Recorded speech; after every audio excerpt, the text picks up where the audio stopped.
This is Clara.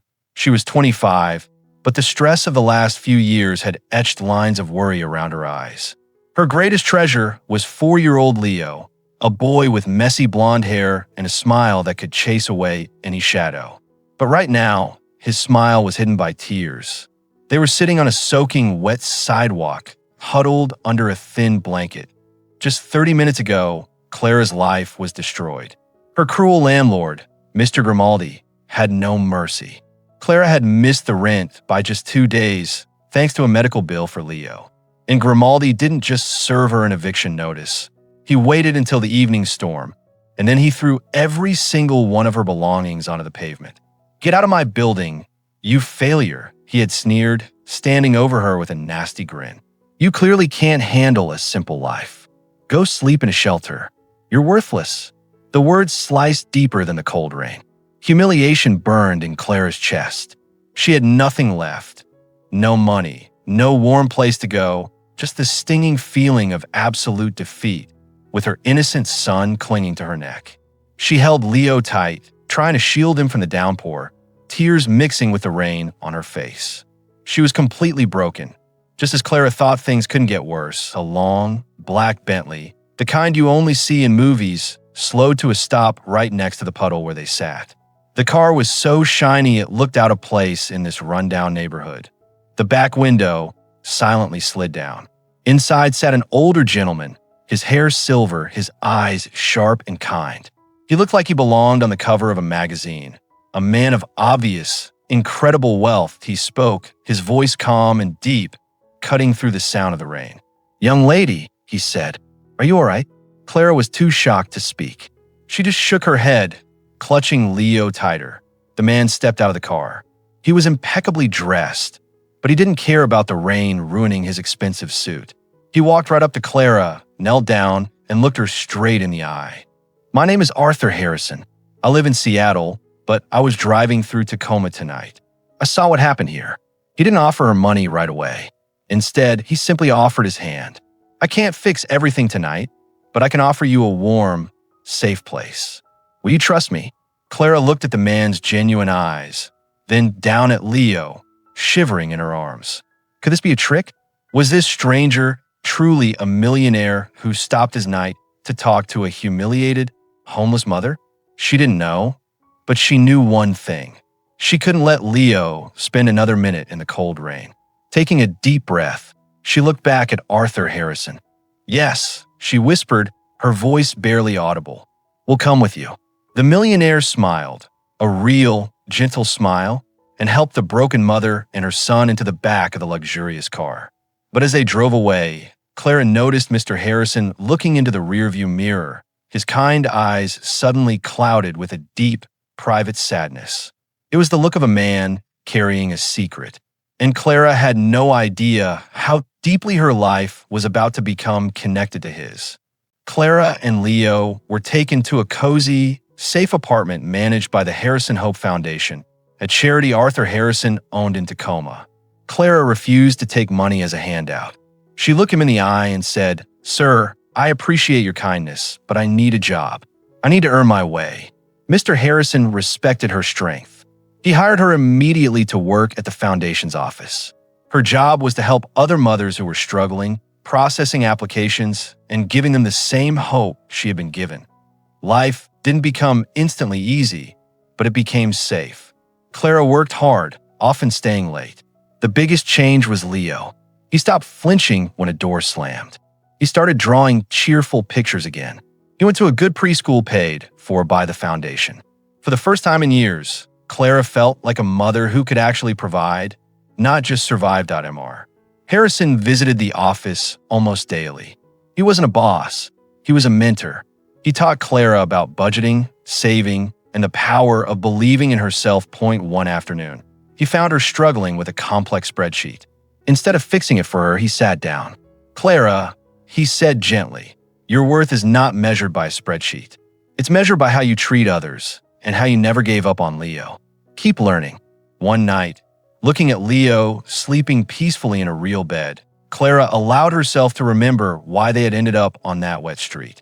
It wasn't just bad luck. It was Mark, her ex-husband. He was charming at first, but controlling and careless with money. He racked up debts in her name and disappeared, leaving her with nothing but bills and fear. She remembered the emotional abuse, the constant belittling.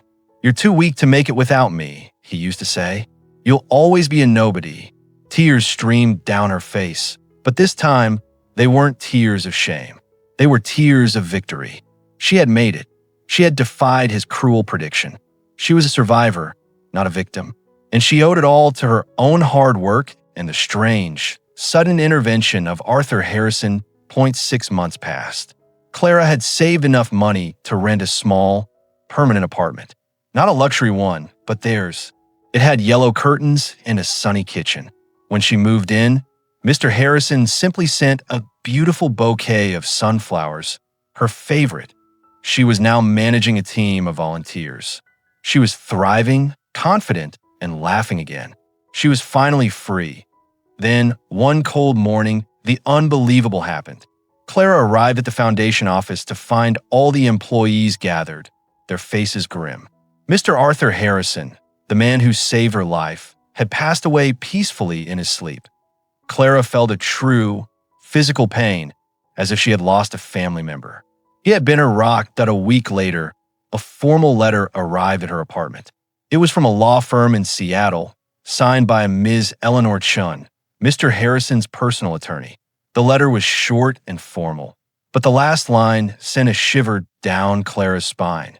"Ms. Wallace, Mr. Harrison has left specific instructions regarding your future. You are required to attend the reading of his will immediately. This is not optional." Clara dropped the paper. She was just an employee, a girl he picked up off the street. What could possibly be waiting for her in the will of a multimillionaire? Clara, nervous and dressed in her best suit, sat across from the sharp-eyed attorney, Eleanor Chun, in a massive office overlooking the Puget Sound in Seattle. "Ms. Wallace," Ms. Chun began, her tone all business. "Mr. Harrison had a final confession he wanted you to hear, which explains everything." Clara braced herself. Arthur Harrison was not just a passing Samaritan, Ms. Chun continued. He was a man who failed his best friend many years ago. "That friend was your mother, Sarah." Clara gasped. "My mother? She died when I was 10. "Yes. Arthur and your mother were college sweethearts. They were inseparable. But Arthur, being young and ambitious, was pressured by his wealthy family to marry someone of their class, and he abandoned Sarah. He broke her heart, but he never forgot her. Years later, when Sarah married and had you, Arthur, from a distance, saw her struggling. When she died, he realized his mistake had cost her peace. He silently vowed to protect the only thing she left behind, you. He had been watching over you for years, not interfering until you hit rock bottom. That rainy night in Tacoma, when he saw your cruel landlord humiliate you, he realized he could wait no longer. He didn't save you out of general charity. He saved you out of love and a lifetime of regret for your mother." Tears streamed down Clara's face. The humiliation, the struggle, the cold night, it all suddenly made sense. She wasn't an anonymous victim. She was the daughter of the woman he loved. The deepest pain was followed by the deepest relief. MS. Chun placed a thick folder on the table. Arthur Harrison didn't leave you his entire fortune. He left you something far more important: redemption. He established a trust fund in your name 30 years ago, which has now grown into a sizable legacy, specifically designated to fund your greatest strength, helping others. Clara was stunned.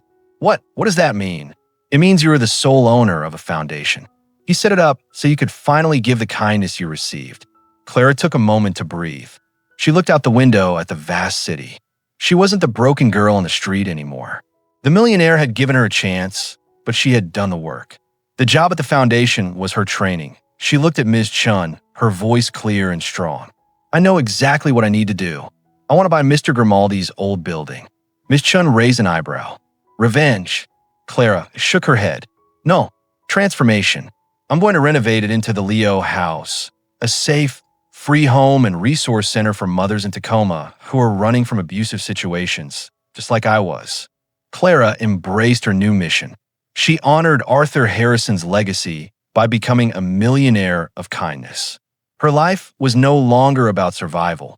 It was about service. She saw Leo grow up happy, secure, and proud of his mother, the woman who took the biggest tragedy of her life and turned it into a massive victory for others. The humiliation of that rainy night didn't define her. It launched her. Never judge a book by its cover. Never think a painful ending is the final chapter. Because sometimes when you've been knocked down the hardest, that's when destiny sends a black Bentley, an old friend, and a powerful secret to change your life forever.